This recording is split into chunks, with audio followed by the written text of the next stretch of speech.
on your life.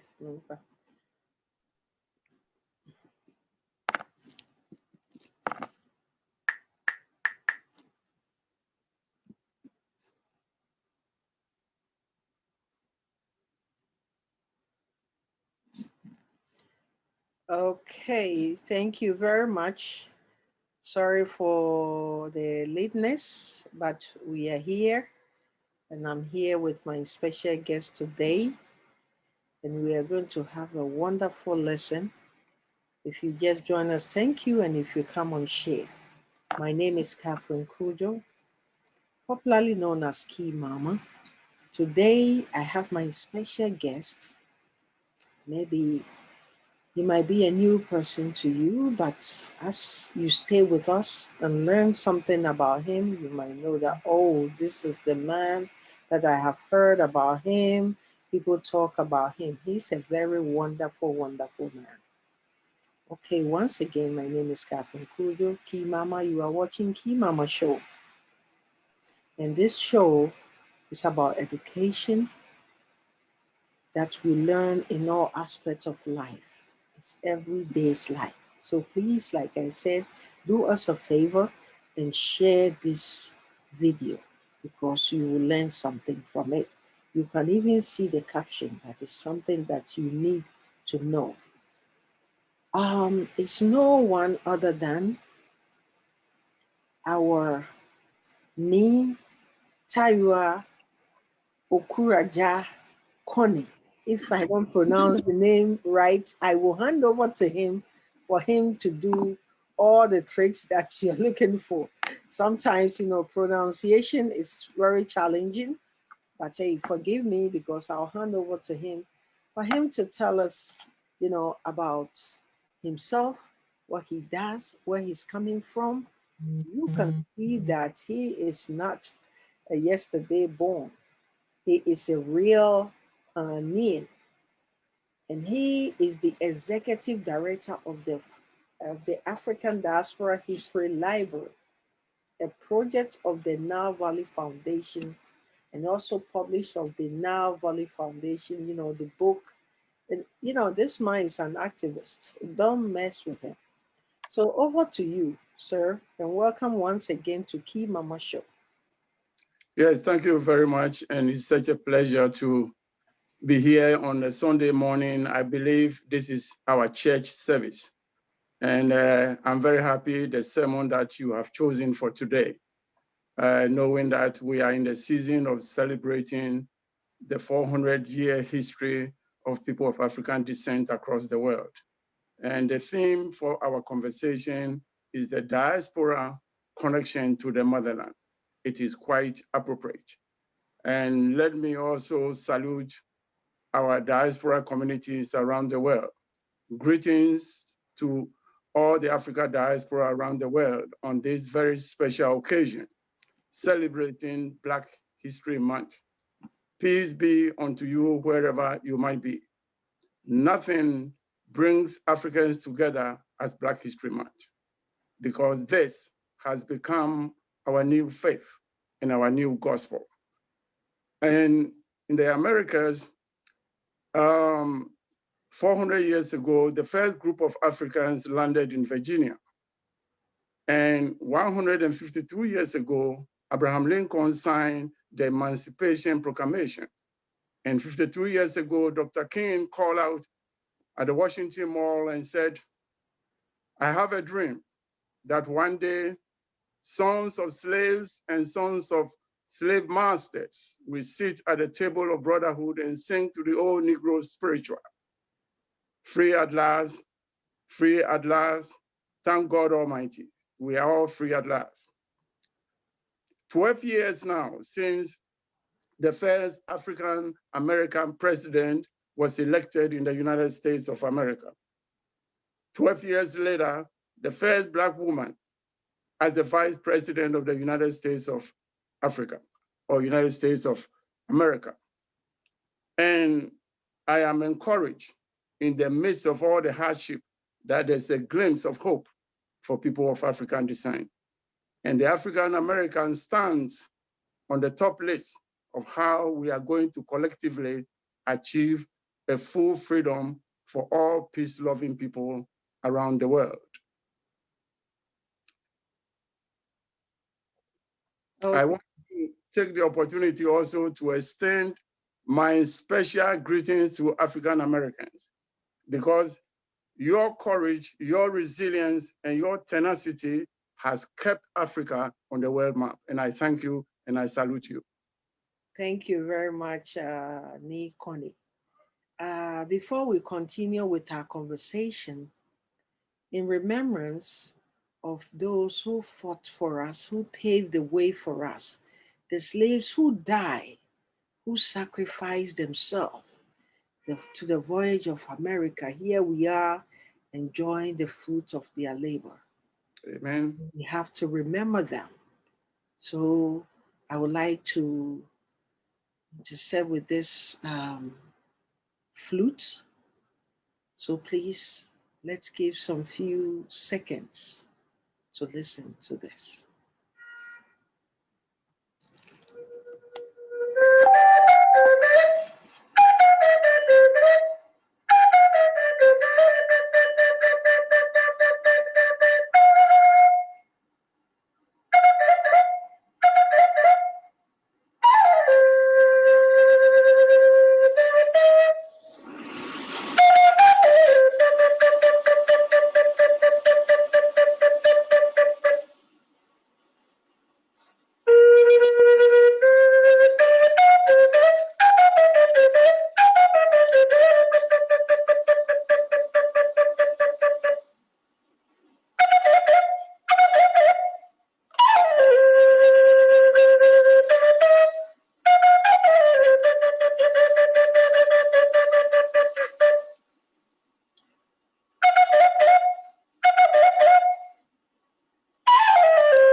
Thank you very much. In times like this, we remember those who have passed, and we call upon our ancestors to come to our aid in times like this. We all know in times that we are in, people are dying. Can you hear me? Yes, coronavirus is at hand. Yes, my dear sister, this song has brought tears to my eyes. Yes. I just thought about the woman on the slave ship who had a baby during captivity on their way to the Americas. The woman have taken the baby to the deck, to the top of the ship, and lifted the baby up into the heavens.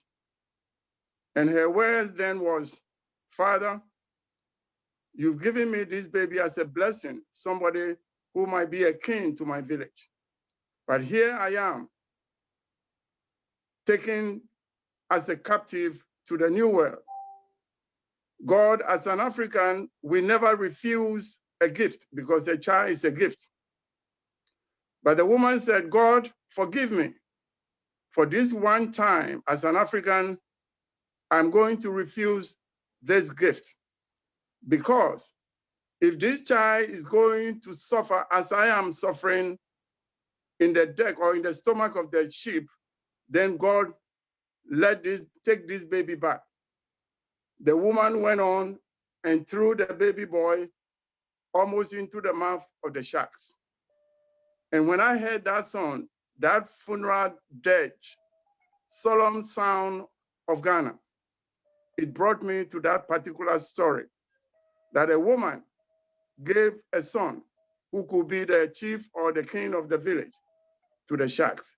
And that's how difficult it was. And that song brought me to that particular story, so I thought I would share it. But let's get back to the Black History Month and what we have ahead of us. Thank you very much.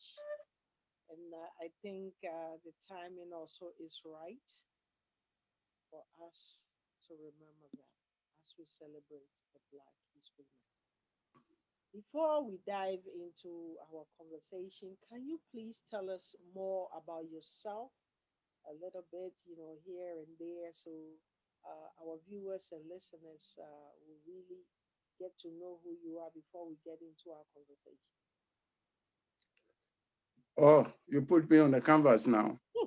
um, I don't like the self more than I think I'm more selfless. In other words, I am a reflection of whatever you are. So I see myself in every one of you. And so when I talk, then I talk about us rather than the me. Uh, the name that I'm referred to is Ni Tayua Okreja Kone. Okreja is my grandfather's name and Kone is my father's name. So I'm standing on the shoulders of two generations of those who came before me.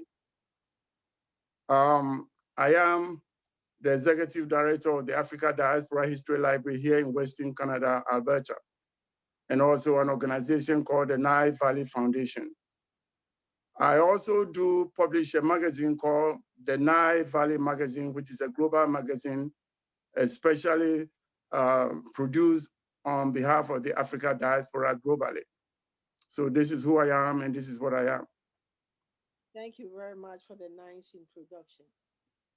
So, if I may ask, you are African born in Ghana, and why are you so committed to the diaspora history, and what drives you to do that? That's a powerful question. Drives. I think as an African born in the mainland, all of us, including myself, do have a moral responsibility to spiritually, emotionally, and perhaps physically connect the Africa diaspora to the mother or the continent that they left 400 years ago. And that should be something that each one of us born in the mainland should join me in making sure that we reconnect with the Africa diaspora. And that must be our obligation in the 21st century. And I will not rest until this mission is achieved. Okay. So our next topic of conversation, I'm using the word conversation because I will interject here and there because we are learning at the same time. So I have to ask some questions while we go along. So how do you explain the diaspora or the African American relationship with the Africans in the United States? That's a very painful part of our relationship. When I say our relationship, the Africans from the mainland and the Africans in the diaspora. And let me take a brief time to tell you about the who is identified as a diasporan. We have three levels of diasporans, but my conversation is mostly dwelling on the indigenous African diasporans, meaning those who were brought in chains from Africa. to the New World. Those are the indigenous diasporans. Okay. And then there are second generation diasporans, children of immigrants like you and I. They are second generation diasporans. Then there are third diasporans. Somebody like myself who's been here for the past 50 years, I've also become a diasporan. But much of the word diaspora refers to a people who have been tragically uprooted from their ancestral homeland. So that is the official definition for the word diaspora. Okay. Thank you, because all this one, thank you for the clarification, because the other day I was having a conversation with the indigenous Africans or the diasporans. I thought it's the first generation, someone like me is the indigenous and our children is the, so thank you for falling all the way back for those who were brought in ships as Yeah. the indigenous. So like I said, we are learning today. I said, oh, wow, my bad. I was, making a false argument right here. What does the year of return mean in terms of the relationship between the diasporans and the continent in the 21st century and the global political landscape? Yeah, I will answer that question, and then I want you to come back on the what we have to do in the 21st century. That question there will have to be more clarified. But let me see what you were just asking me about. What do I think about the year of return? That was your question? Yes. Okay. When I speak about the issue of the year of return, I get a lot of bashing, if I can call it that, from the African immigrant communities, because most of us have not taken the time to understand the predicament of the indigenous African diasporans, and especially the African American, how far they have come and what they have gone through and how they continue to stand up for us. So when I talk about how Africa dealt with the year of return, which was, I believe, 2019, it was officially launched by Ghana, and the way the whole thing was organized, in my view, and this is my view, and you may go ahead and bash me on it, but the facts remain the facts. First of all, the year of return is an important milestone in the history of the African diaspora.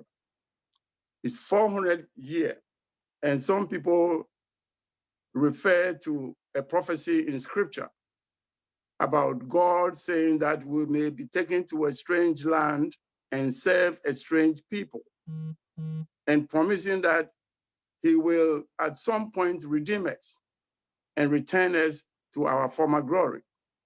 So from the time of the arrival in Virginia, which is 400 years to 2019, some Africans begin to believe that that prophecy is being fulfilled. Now, if that is true, and perhaps it is true, Ghana has a role and a responsibility based upon our connection to the entire event of slavery, and knowing that a lot of the African diaspora and their last place of departure was Ghana.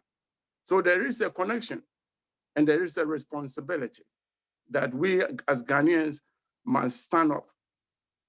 So the whole thing was look, and I must congratulate Ghana for actually initiating the year of return and showing the way.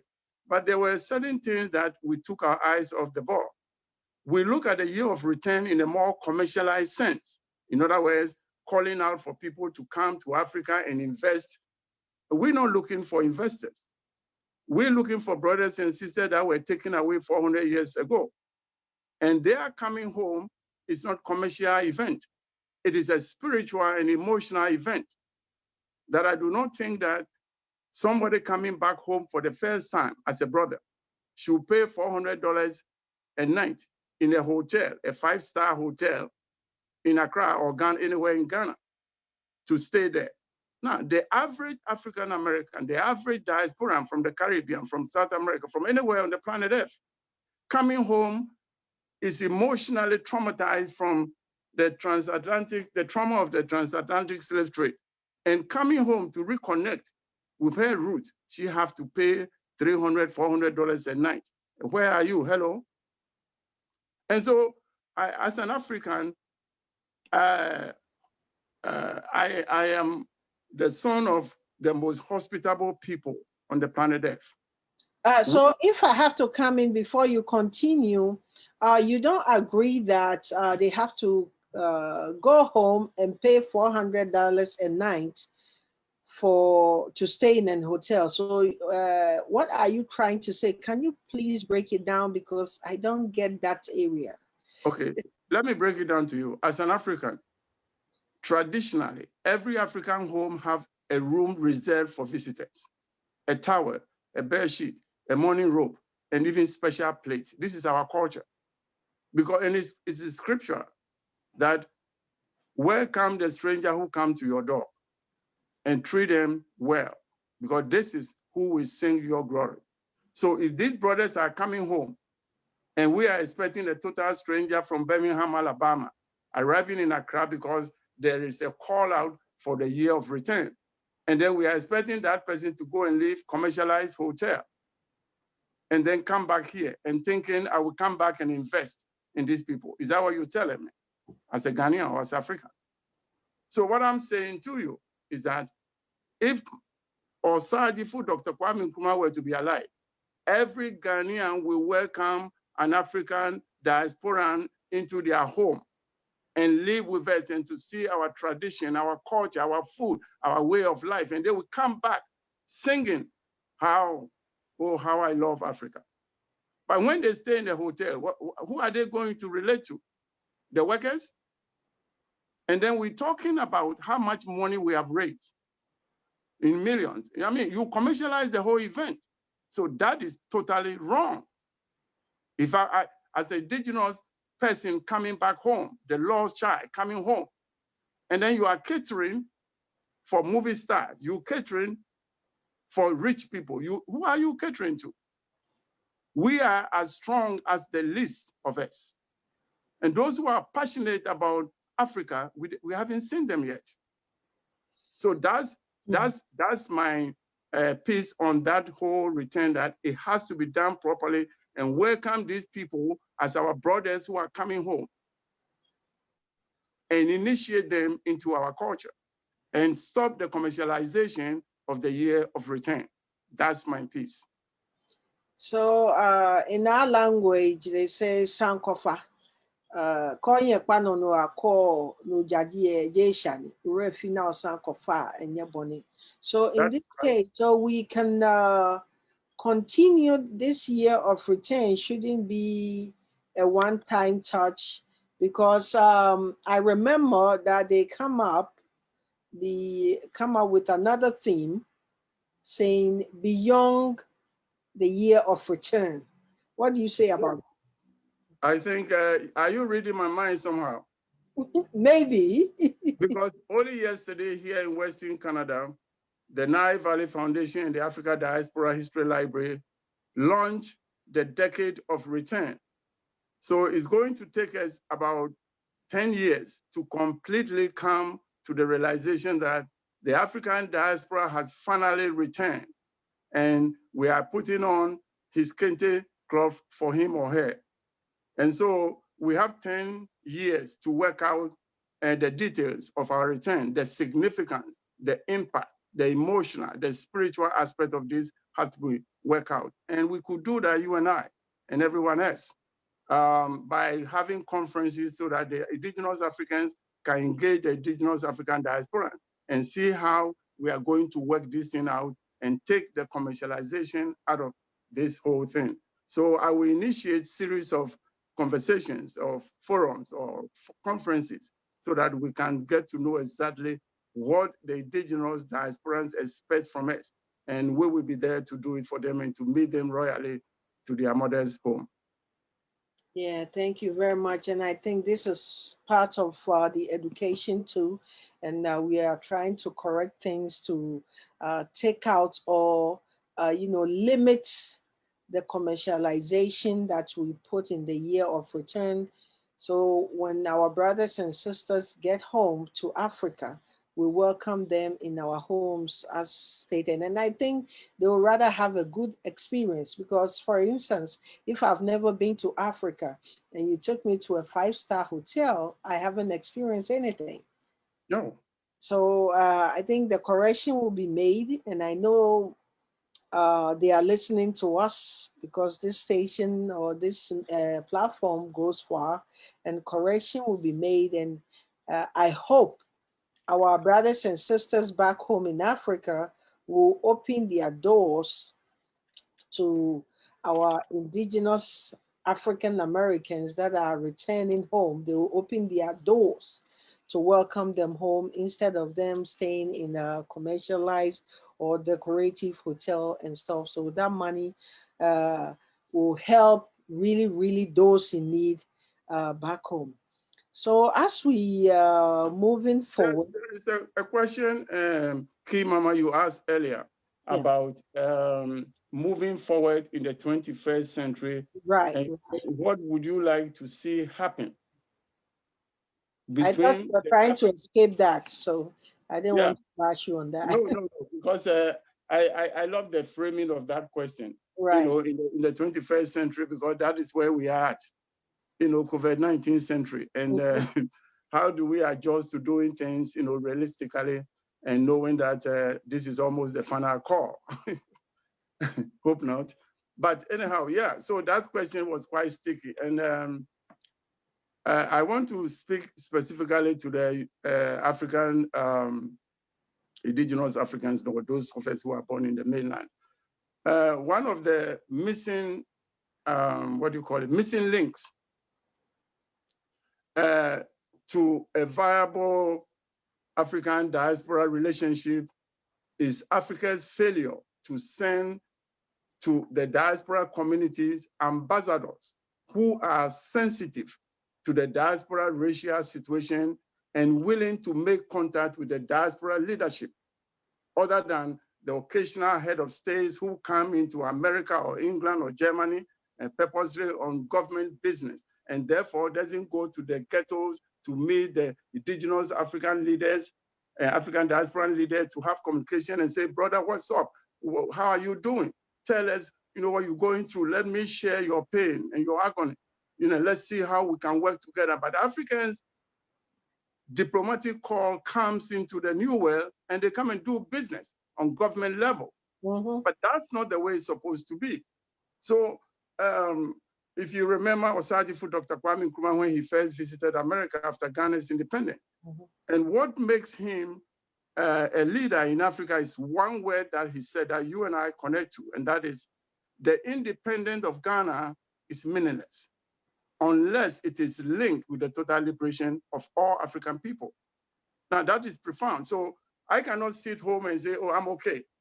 And these people, they are over there, so let them look after themselves. No, a king can never sleep when one of the subjects is outside.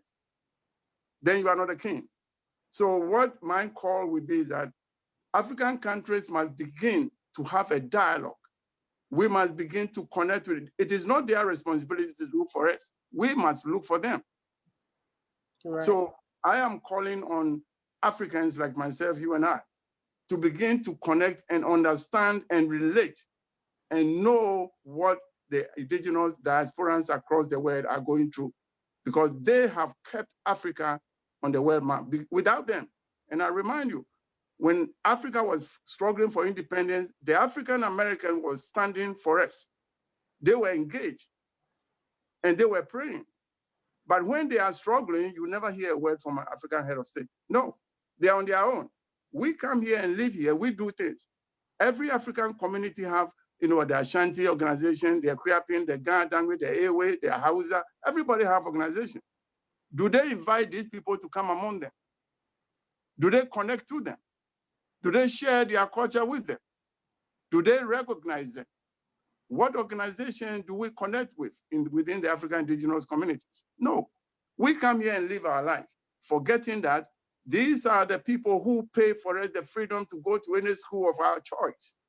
We forget that they are the people who fought for us to sit in the bus. We forget that they are the people who fought for us to go to any restaurants of our choice. And then we come here and live like we are royals. Really? Really? So these are the issues the African must know, that they are living and standing on the shoulders of the indigenous African diasporans.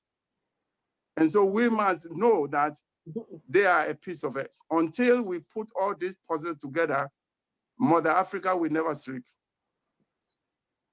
Because we always have to remember and honor and engage them in all that we do. Yes. Because they came here, lay down their lives, and sacrifice for us. Yeah. Before we move on, one of our brothers on Facebook watching us, Kwabna Edinkra, he said, I agree with me. However, it's the tour companies that have to organize the spiritual tour, etc.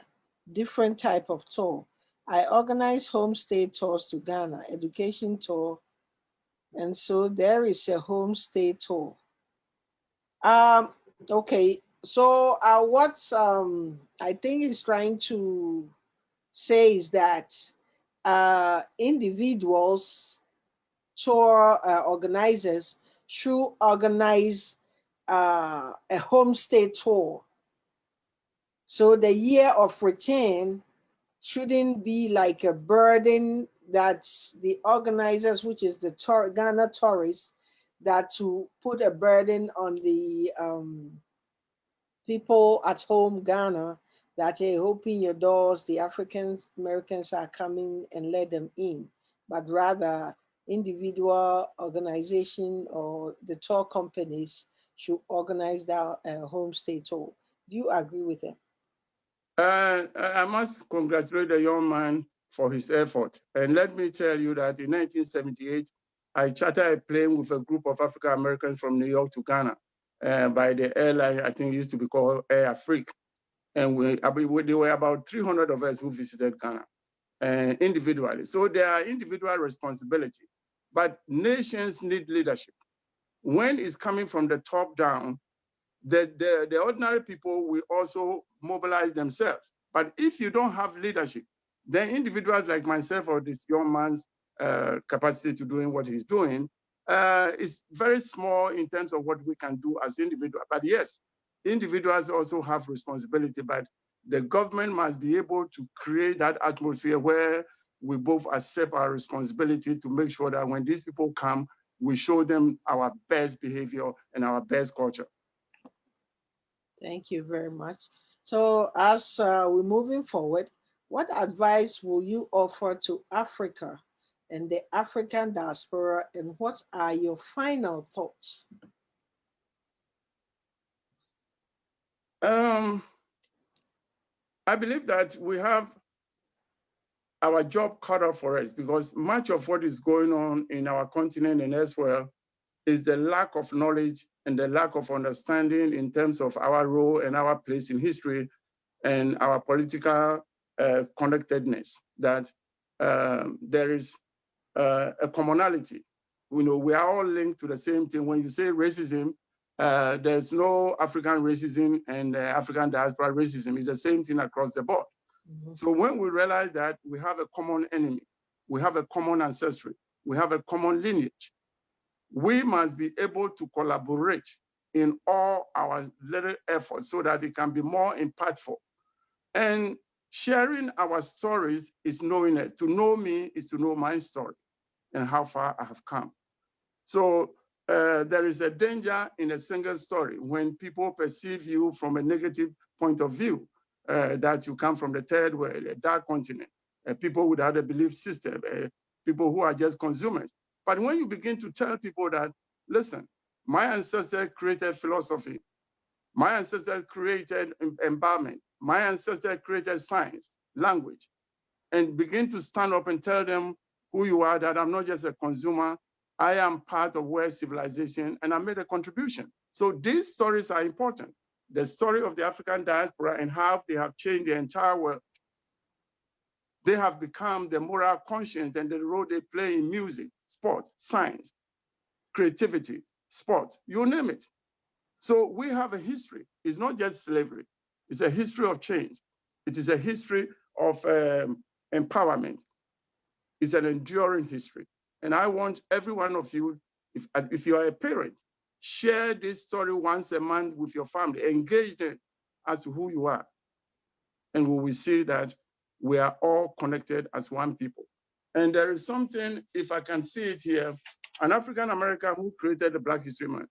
He said, those who have no record of what their forebears have accomplished lose the inspiration which comes from the teaching of history.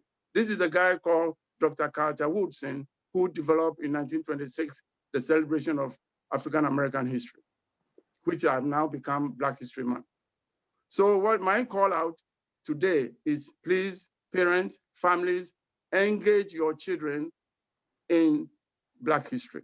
It is important, and it is our lifeline. Okay.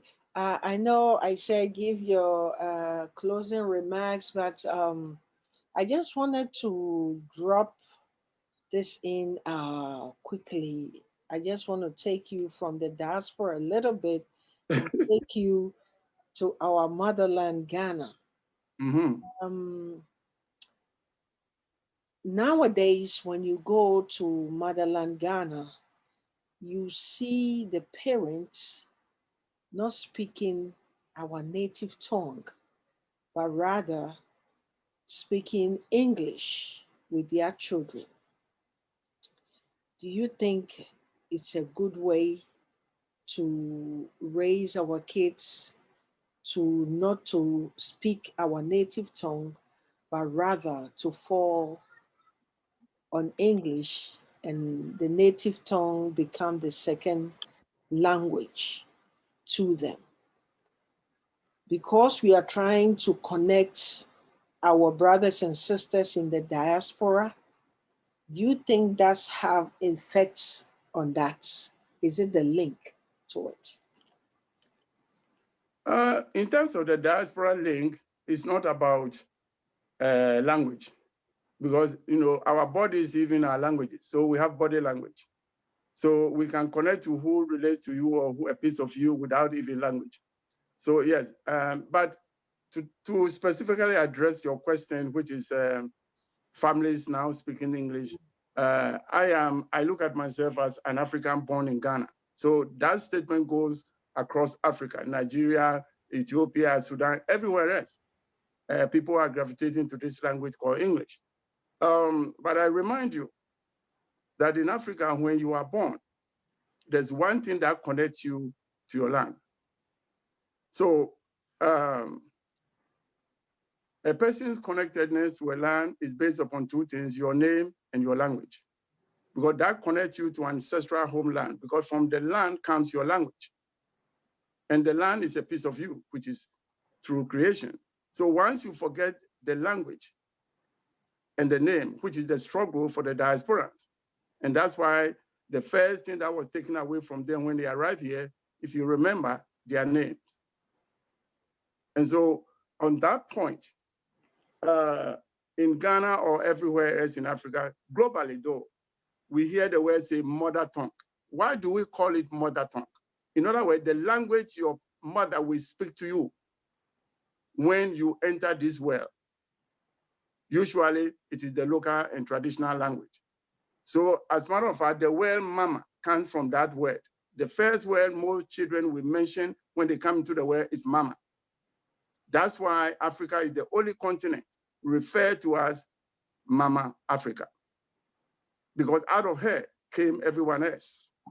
So when you forget your mother tongue, and that's what the diasporans are trying to regain, to connect to that language, because that's how the God speaks to them in that tongue, your mother tongue. So you can speak 200 languages. The question is, do you speak your mother tongue? Because that is the language, and that's what your understanding, your connection to the land comes from. So you can speak or pray in English or Arabic or Latin, but your God is speaking to you through your language, because that's different, that's powerful. And that is why it is important that we keep the language. Because once you lose the language, you are lost. With the punchline. Thank you very much. As we come to a closing, my brothers and sisters, as we celebrate the Black History Month, we leave this with you.